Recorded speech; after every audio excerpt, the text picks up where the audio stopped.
Welcome back, Pineal family. My name is Noah Curtis, and I am your host. And today I have the pleasure to be with Susan. Hopefully I'm saying your name right. It's close enough. It's good. And she's gonna show us around her amazing garden. But before we get started, the question I'm always gonna ask is, what got you into gardening, and why do you garden? Okay. I think I've always gardened, from the time I was a little kid. Mm-hmm. And I have love for plants. I want to be under the tree. I want to be close to plants. I want to be digging in the earth. I want to see, put a seed and see it grow. Nice. And that's what got me into planting. Yeah. And I have a lot of time. Yeah. It's a great hobby. So yeah, let's get right into it, guys. So what are some of the the principles that you use? Because you did this all yourself, right? Essentially. What are some of the principles for new gardeners that you use? Like, I know over there you said you wanted some highs, some lows. Just, is there any kind of tips that you can give? So, this all is learning as I go. Right. So for me, I want as many varieties as possible. Okay. But then, colors. Mm-hmm. But then I also, and not only the flowers, and also the foliage, I count that. And then I go from high, middle, and low. Right, really good idea. And talking about foliage, let's check out first this penstemon right here. We can kind of get a shot on this, because I did not know that there was a black leaf penstemons. I thought there was only the regular white penstemons, but you have a couple different varieties in your garden. 3 different varieties. Nice. And do they all grow the same? It's just a different... It's the same way. It's just a different color. Okay. And they reseed though. Okay. Yeah, they are welcome in my garden. So, but they all perennial, right? Perennials. Okay. So yes. I know there's some annuals that just reseed that are kind of perennials because they've reseed, but that is an actual perennial, right? The mother seed comes back and makes babies. Okay, nice. Nice. And this is beautiful. So we can just kind of get a whole video of this just area right here. There's some catmint. That's what this is, right? Catmint. If yes. we can kind of look at this catmint, that's a really beautiful one. Pollinators' favorite. Okay. I mean, you see bees and butterflies and, all kind of stuff just hovering around it. Awesome. They love it. Awesome. And then we have some St. John's wort right here. Yes. Which is going to be a really amazing, amazing thing. Makes little yellow flowers. Walking through here.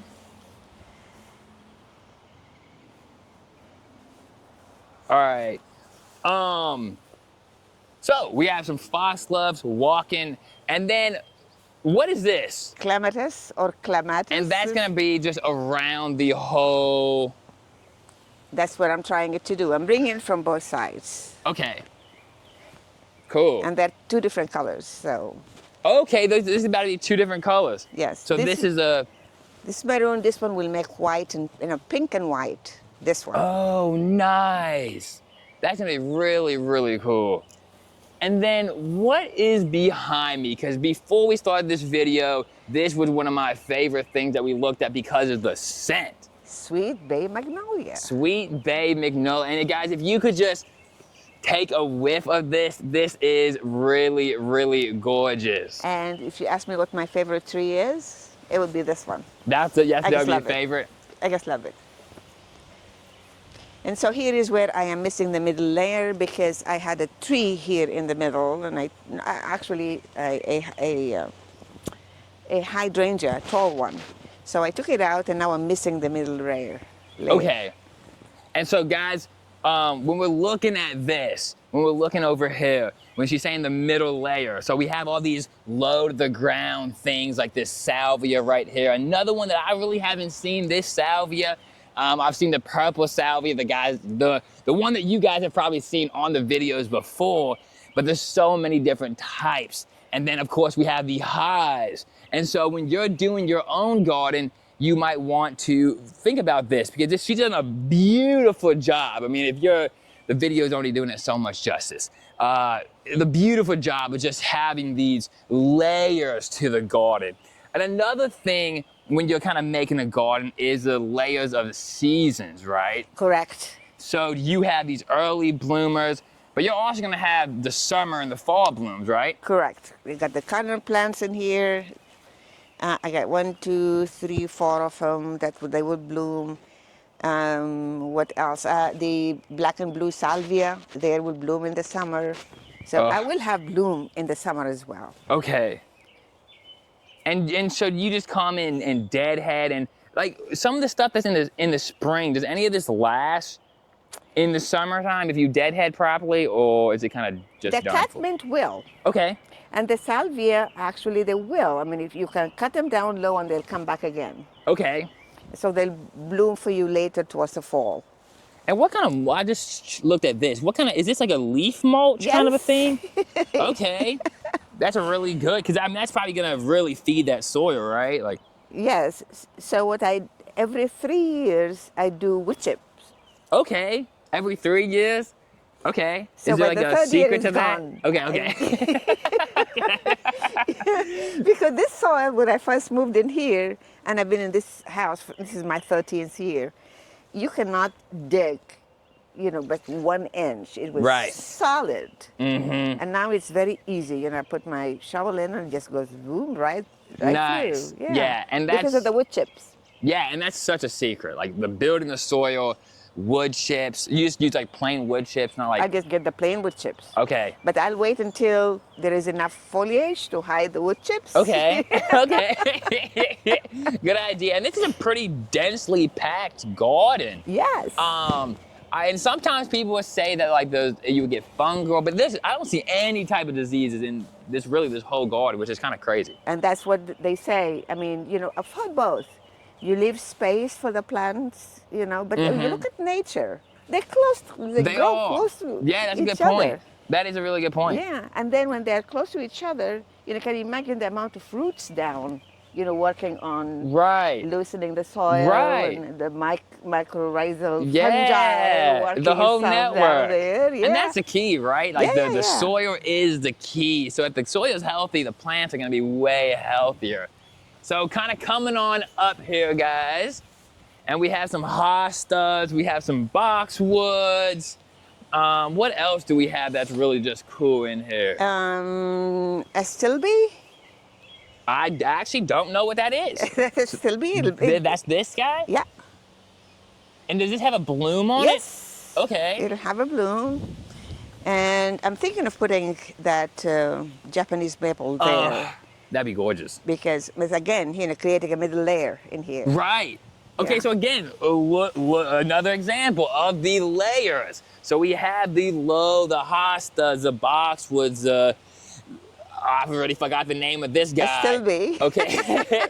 And then we have these taller trees, and then the Japanese maple that wouldn't be nearly as tall as this guy. No. But Yeah. it would add this middle kind of a layer, which is really, really cool. Yeah, really good. I mean, this is such a beautiful garden. Thank you. When I moved in here 13 years ago, there were only 3 trees. Really? Nothing else. So this was just grass? This is all grass. Wow. There is this poplar tree and the Japanese maple right there. Oh, wow. And that tree. How right long there. did it take you to do this? I mean, this is my 13th year. Okay. So when I first moved in here, I was thinking about privacy, so I planted the Right. evergreens. And then from there, because I have a sloping yard, really, and I want to limit the amount of grass Uh-huh. because, I don't want a green carpet. Right.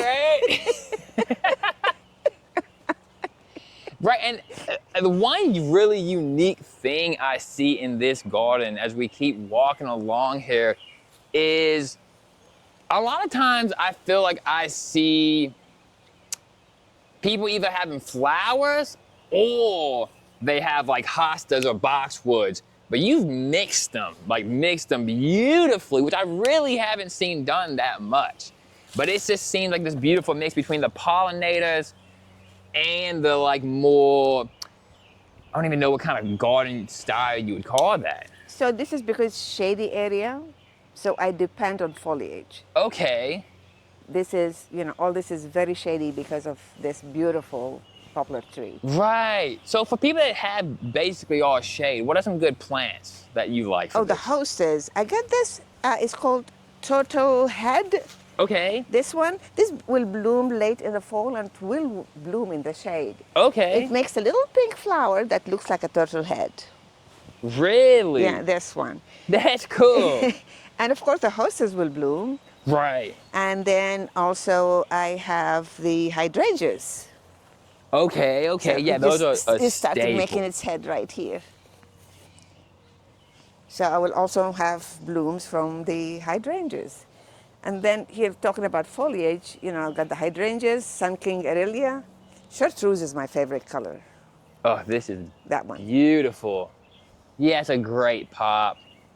That really is just a great pop. And of course, you got to have somewhere to sit down. Of Yes. course, you have to have somewhere to sit down. Yeah. And This is awesome. So let's guys just keep going. I feel like we just keep walking and there just keeps being something to see, which is really, really cool. This one right here. So a couple things that we saw over here is one, this. And I forgot what you said this was called. it's a lungwort. A longwort? Lungwort. Okay, a lungwort. That's a really, and does this do decent in shade? Yeah.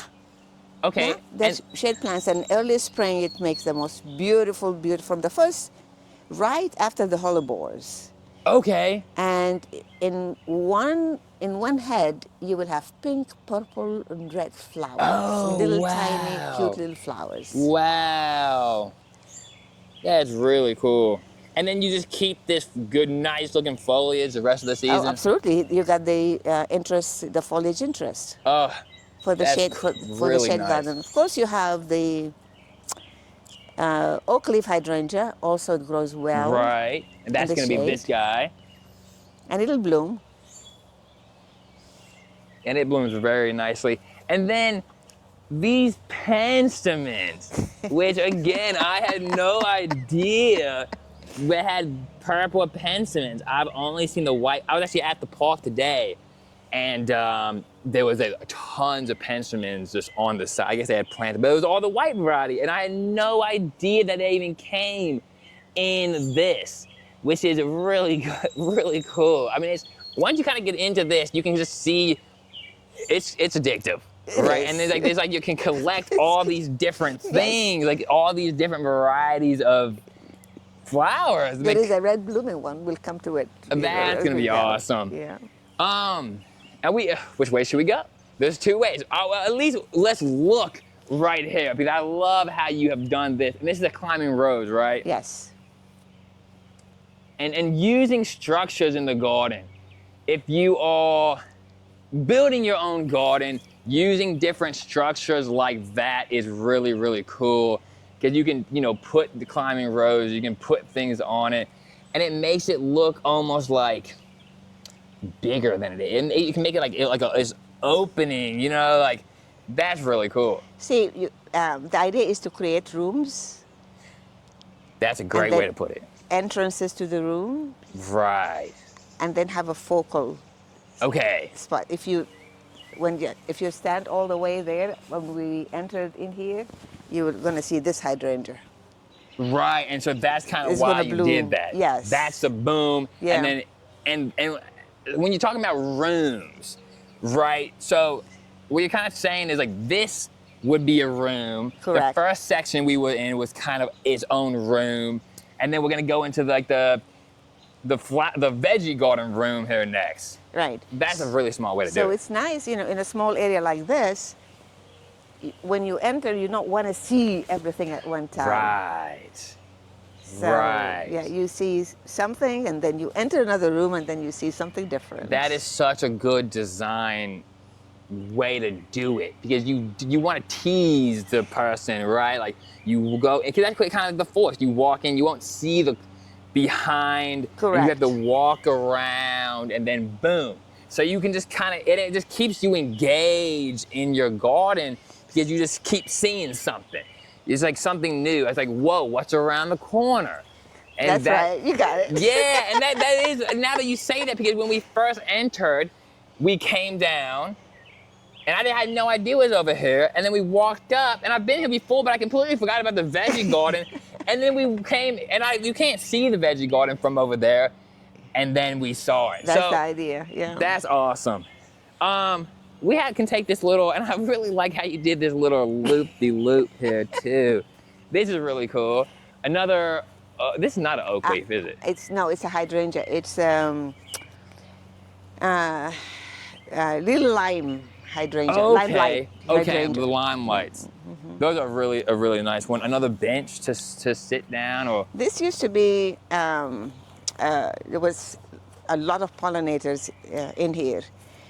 I think we were walking a lot, here a lot, and just lost some. But I still have the okay. Joe Pye. oh, nice. It's coming up right there. I have the Mexican sunflower Oh, growing out there. But I got to replant this one. yeah. Throw some seeds in there and make some more native stuff. Well, what is your you have a main goal? Like, do you want to see more butterflies? Do you just do it because you love gardening? Are you growing for food? Like, why are you gardening? I do it for. I don't want to be too philosophical about it. It really is a deep, it is But a I kind of feel- a philosophical kind of a thing, though. Yeah, but I think it's nature, and it's not just for me, for everybody and for Right. every creature, and just invite them in. Yeah. And I like to see the pollinators, and if I don't have the pollinators, I won't have tomatoes or squashes. Right. And it really all connects, doesn't it? Yes. And yeah. once you keep doing it, you can see how nature really does all connect. That you need the pollinators to feed the veggies that are gonna then feed you, and they're just so beautiful. You come out, have some coffee. Like, I couldn't imagine how peaceful it is in the morning time. Oh my Just- gosh, yes. Extremely peaceful. I bet. And I still don't have a favorite spot. Yeah, It depends and it's on the always, day. right? And it's always changing, isn't it? Like, you're always kind of changing and updating. This is probably one of the most important places in the garden, right? Yes. The compost part. So The machine, the garden machine. Right. Yeah, this is the engine that makes it Oh, all the engine. work, doesn't Yes. it? So you got the thermometer in there, and so do you make most of your compost for this Yes, day? I do. Wow. And that's why, in my flower bed, sometimes I find tomatoes. Yeah. What are some good tips for somebody that's just getting started and making their own compost? Don't throw away your leaves. Right. Collect them. I mean, that's gold. you Right. know. Yeah, as a bag of leaves, right? Yes, I collect them, and and also, if I'm driving around and during trash day, if I see leaves bags, Yeah. Yeah, me and my dad used to do that all the time, just I going take him. around. Yeah, and it can start here. I started with just bales. I just have bales, just to have rooms. I mean, different compartments for different stages. Okay, so a couple different bays. Exactly. Like this one is almost ready.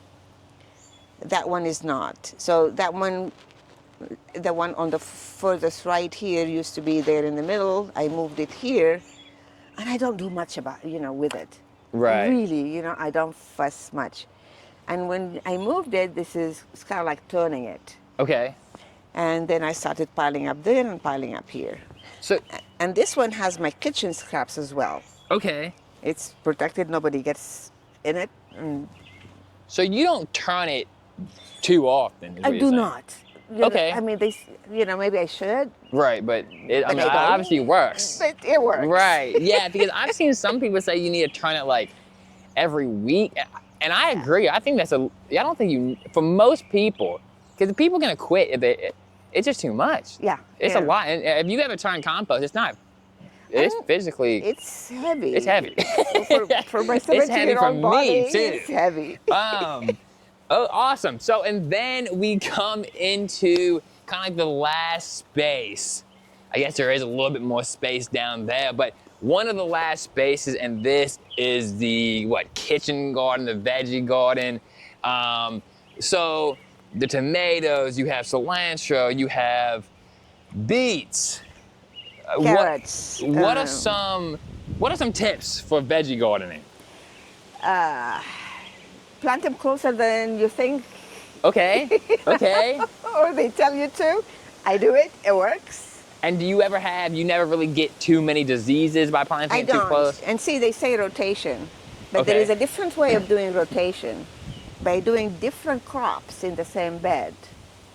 So, like, I started here with the radishes. Okay. The radishes, I ate them. You know. Oh, right. Yeah. So, you know, I can plant in the same bed. There is eggplant and there's tomatoes, but there is radishes. I'm gonna throw some arugula in here. The Oh, idea is nice. just to fill it. Okay. And, you know, I mix flowers and their cucumbers are gonna be climbing up here. Okay, that's gonna be really cool. And, you know, the idea is to fill it, just fill it. Right. It Okay. shades it. Okay. It, you know, keeps the moisture in, and then, you know, the soil, all the roots will be working. So it's doing almost what as they like a need to do. mulch ish. Exact- Kind of green like it's mulch. kind of keeping the A living mulch. right living mulch. That's what I'm kind of thinking of. And these tomatoes.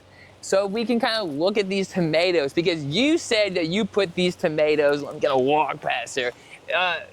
In Mid-April. mid-April. So we live in Louisville, Kentucky. This is in Louisville. Well, I guess Prospect, which might be Prospect. a tiny bit outside of basically Louisville, Kentucky-ish. And a lot of people would say don't plant them until after Derby, which would be After Mother's Day. actually. Mother's Day, right? But you don't listen to that, I don't listen to anything. and they're looking fantastic. Yeah, I mean, but because way I have bigger than mine. I have the protection, you know, so Okay. I put them early, and I have this structure. So I just put a plastic cover on top of it when it gets below 45 degrees. Okay, right. And so I think that's super important because I think some of the tips, like the tricks, like the things that people say, it's true if you don't put over a greenhouse cover, or it's true if you don't have super good quality compost. Like, It is true if you're after perfection. I'm not after perfection. Right. I'm growing. I'm Right. experiencing always. yeah, that's a good way to So, look at it. Yeah. Because sometimes people get into it and it shouldn't be stressful. No. That's the whole point of gardening. It's peaceful. It's supposed to be good for your soul, not like you shouldn't be running around just like freaking head blowing up because you think something's gonna die. If something dies, you can just put another seed. Exactly. But I talk to them too. Okay. Yeah, that might be a trick. That might be the trick. Yeah. He said, I'm putting you in here, please be well. And you already have some squash going on here. Yes, this all started from seed. Okay, so basically everything in here started from seed. Everything here started from seed. Wow. Wow, wow, wow. And I do the heirloom, this hillybilly. I have the name stuck back there. Oh, nice. Black Trim. Oh, those are Mr. delicious. Stripey, yeah. And so talk about mixing. Here's the tomatoes. Here is arugula, Mmm. And then I see you have some Basil. flowers in here too. borage. So with the flowers, do you use them as like to bring in the pollinators? Do you use them for pest control? How do you use like intercropping and stuff? Pest control, pollinators, and mulch. Okay. This coverage. Okay, right. So you're Yeah. really trying to plant heavy. Like this one, The nasturtium. nasturtium. Yeah, aphids like nasturtium. Okay, do So they? you put them here, they'll go to the aphid, to go to the nasturtium, leave their tomatoes Oh, alone. that's really. That's what somebody else was telling me. One of our last videos, he was telling me I forgot exactly what it was, but he said that I think it was like a squash bull or something. I could be pushed, but he planted something else. It's like a trap crop because they like that more, Right. and it's like a sacrificial. Exactly. So that's kind of what you're doing with that. Yes. That is smart. Yeah. Very, because you don't really care. I mean, if they get that, it saves you all your tomatoes. That's a good trade-off. And they say if you plant basils next to your tomatoes, the tomato will taste better. Oh, really? I don't know. Right, yeah. Yeah, there's so many things that are said about gardening. Yes. I guess there's one last area we could go down. Over here we can go down this beautiful, and this is another room, essentially, and this kind of Yes. creates this room. Now, what is this? Clematis also? Look at that. I mean, it's almost the size of my hand. And this is a perennial, right? Yes. Comes back every year. Now, now it dies back, right? Or no? No. And it doesn't look really good when it, in winter time. Right. But it's okay when Right. it starts making. But then, you could cut it all the way down and it come back again. And it just shoots right back up. Right. But, I like the height. I'm trying to have her to build up there. Yeah. And there's a bird's nest in here. That's a bird's nest. Oh, wow. She got taste. Yes, there is a bird. So there's more nature. Yeah, just more and more. And here again, we see another of the same color. And we saw somewhere over there, just bringing back the... Repeating, yes. Yeah, this repeating kind of the, vibe. And this is another, probably a pretty low light area, right? Actually, this year, the deck used to be back a little bit and I used to get more sun in here. Mm-hmm. But this is changing right now. It's going to be hostas and ferns. Oh, nice, some ferns. Yes. So right now, like this peony this year did not bloom. Oh, you think it's the light? It didn't get enough light? Is the light, and I forgot the name of that one. But it used to make beautiful pink and white bloom in the spring. It did not bloom. So those will move. And then, but look at this is a wood poppy. Oh, nice. I love those. And those are pretty good in the shade, right? Yeah, they love the shade. Because they Look bloom at when there that. are no leaves. This is the seed pod, and then throw it. I That's had one, and now I cool. have this many. Those seed pods are awesome. Yeah. Well, I think, guys, we are almost at the end. Thank you guys for hanging out. Thank you for showing me your garden, showing everybody your garden. Let me know what you guys want to see next. Let me know what you like about her garden. What kind of questions do you have for her? Or advice. Or advice. Everybody, I guess, is always growing, right? You can always Correct. grow in the garden. Yeah. Thank you so much. Thank you so much. Thank you for Guys, visiting. until next time.